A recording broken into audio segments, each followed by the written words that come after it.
ज्ञान दर्पण। बेईमानी का फल। एक गांव में एक बाप और बेटा रहते थे। बाप का नाम सुदामा और बेटे का नाम काशी था। काशी की माँ की बहुत पहले ही मृत्यु हो गई थी, इसलिए अब घर में यही दोनों रहते थे।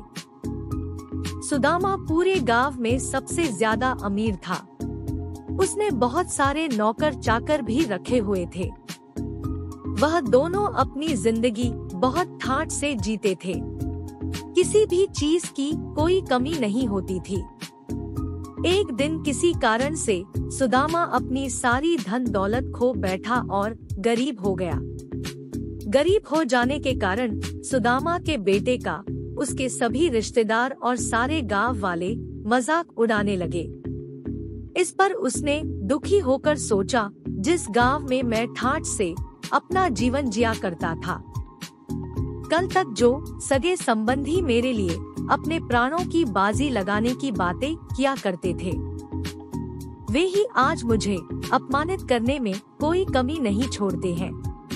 किसी ने सच ही कहा है कि इस दुनिया का सारा प्रेम और अपनापन केवल संपत्ति के कारण ही प्राप्त होता है। फिर उसे याद आया कि उसके पूर्वजों के द्वारा बनवाई गई लोहे की एक बहुत विशाल तराजू रखी हुई थी। काशी ने उस तराजू को अपने एक पड़ोसी के पास गिरवी रख दिया और शहर चला गया। काशी को शहर जाते ही एक अच्छी सी नौकरी मिल गई। भाग्य ने उसका साथ भी दे दिया और 1-2 साल में ही उसने बहुत पैसा कमा लिया। जब उसने बहुत पैसा जमा कर लिया तो उसने अपने गांव में ही अपना खुद का एक बिजनेस करने के लिए सोचा। वह शहर से वापस गांव लौट आया। गांव आकर वह उस पड़ोसी के पास गया जिसके पास उसने अपना तराजू गिरवी रखा था। उसने कहा, चाचा जी, भगवान की कृपा से मैं अपना बिजनेस शुरू करने जा रहा हूँ। अब आप अपना ब्याज आदि का हिसाब करके मेरा तराजू मुझे वापस दे दीजिए। पड़ोसी को विश्वास नहीं था कि वह गरीब आदमी इतने कम समय में इतना पैसा कमा सकता है। उस पड़ोसी को इतना भारी तराजू देखकर पड़ोसी के मन में लालच आ गया था। पड़ोसी उसे तराजू लौटाना नहीं चाह रहा था। पड़ोसी ने उदास होकर कहा, बेटा काशी, तुमसे ब्याज क्या लेना, तुम तो मेरे परिवार के सदस्य जैसे हो। पड़ोसी ने शंभू को उधार दिए पैसे ले लिए और बोला, लेकिन मैं तुम्हारे सामने लज्जित हूँ, तुम्हारी तराजू की मैं रक्षा नहीं कर सका। उसे चूहों ने कुतर कुतर कर खा लिया, अब तो उसका एक टुकड़ा भी नहीं बचा है। काशी समझ गया कि पड़ोसी के मन में बेईमानी आ गई है।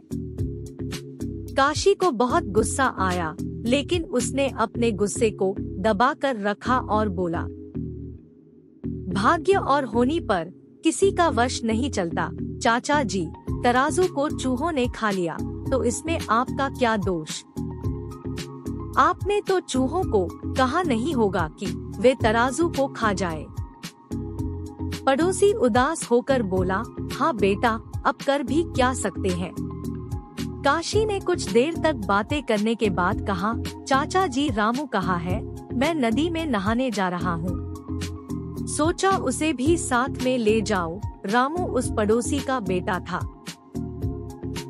और वह काशी का बहुत अच्छा दोस्त भी था।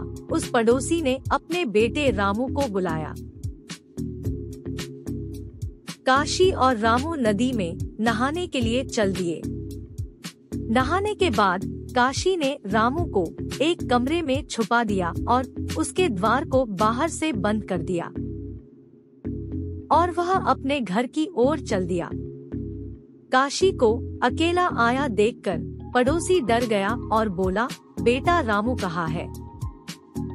मैं नदी में नहा रहा था और रामू नदी के किनारे बैठा हुआ था कि एक चील आई और उसे लेकर उड़ गई। मैं बहुत दूर तक उसके पीछे दौड़ा लेकिन वह इतना तेज उड़ रही थी कि मैं उसका पीछा नहीं कर पाया। पड़ोसी गुस्से में बोला, अरे ओ झूठे, तूने मेरे बेटे के साथ क्या किया है? क्या चील इतने बड़े लड़के को लेकर उड़ सकती है? सीधे सीधे मेरे लड़के को लौटा दे, नहीं तो मैं तुझे राजा से दंड दिलवाऊंगा। काशी बोला, देखिए जो सच है मैंने आपको बता दिया। अब आप राजा के पास जाना चाहते हैं तो जाइए, मुझे कोई दिक्कत नहीं है। दोनों राजा के पास पहुँचे।